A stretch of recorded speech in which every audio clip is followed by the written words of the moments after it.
Hey friends, I thought I would jump on here today and share my ham recipe. It's brown sugar maple glazed spiral sliced ham.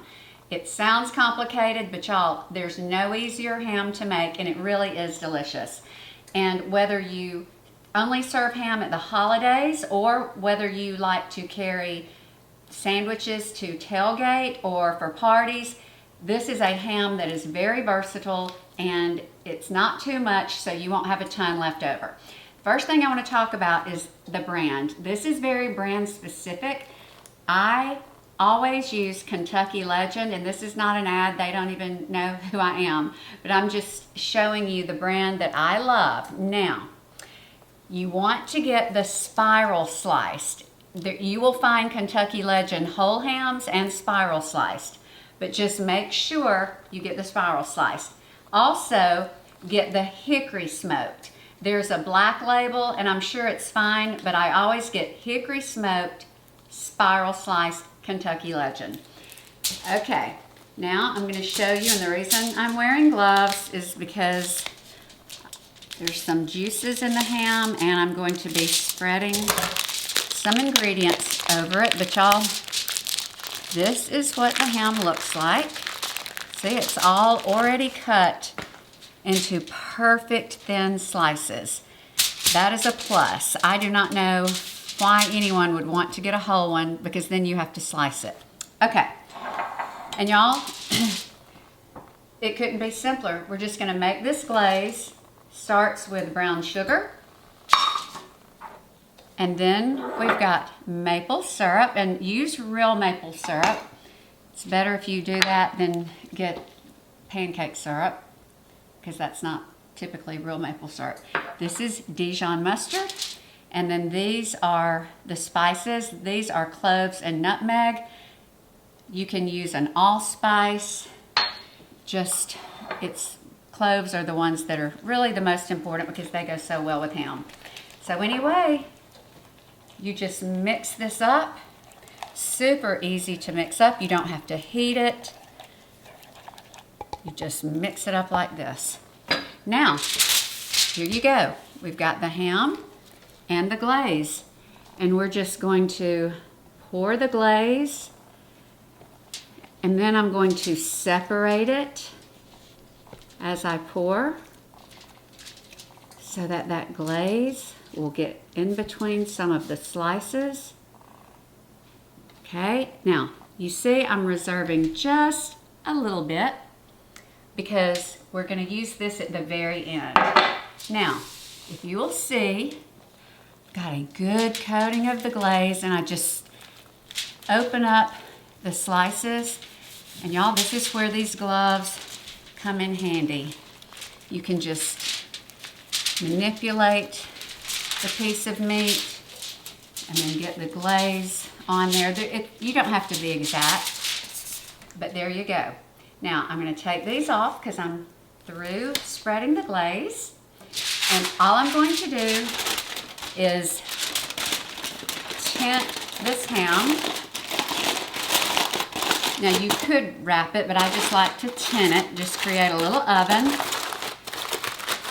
And then I'm just going to put it, I do this in my toaster oven. It's actually a Breville Smart Oven. It's a little nicer than a toaster oven. But I'm just gonna put it right here. And I'm going to cook it on low, 275, for about 2 hours. Now, I said cook, but this is an already cooked ham. Many of the spiral hams that you buy at the grocery are already cooked.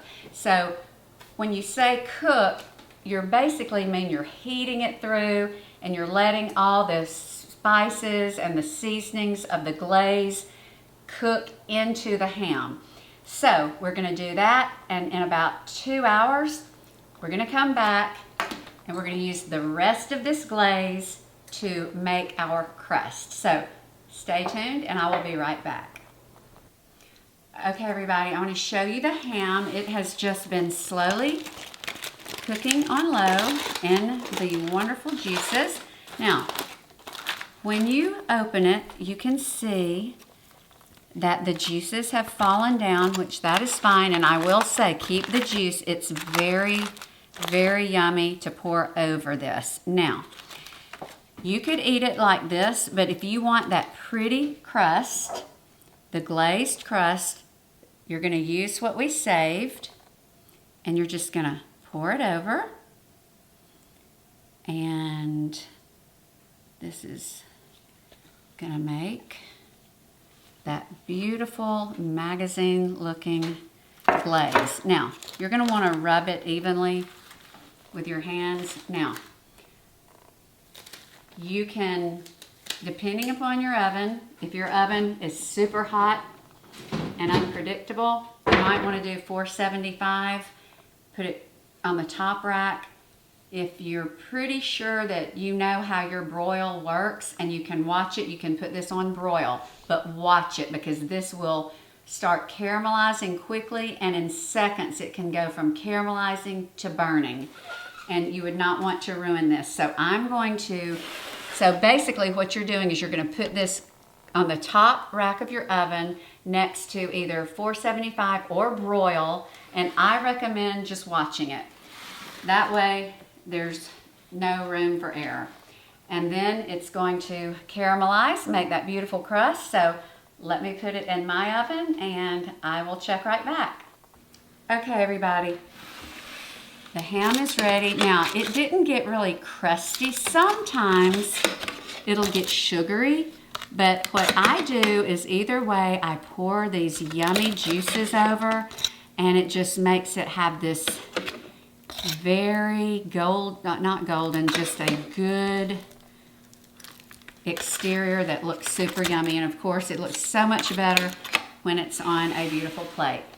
But I hope that you all will give this ham a try. It's great for little sliders on yeast rolls or on miniature biscuits with Dijon mustard or cranberry spread. And then it's also great as a complement to your turkey at Thanksgiving. So let me know if you have any questions. Thank you for watching. You have a fabulous day.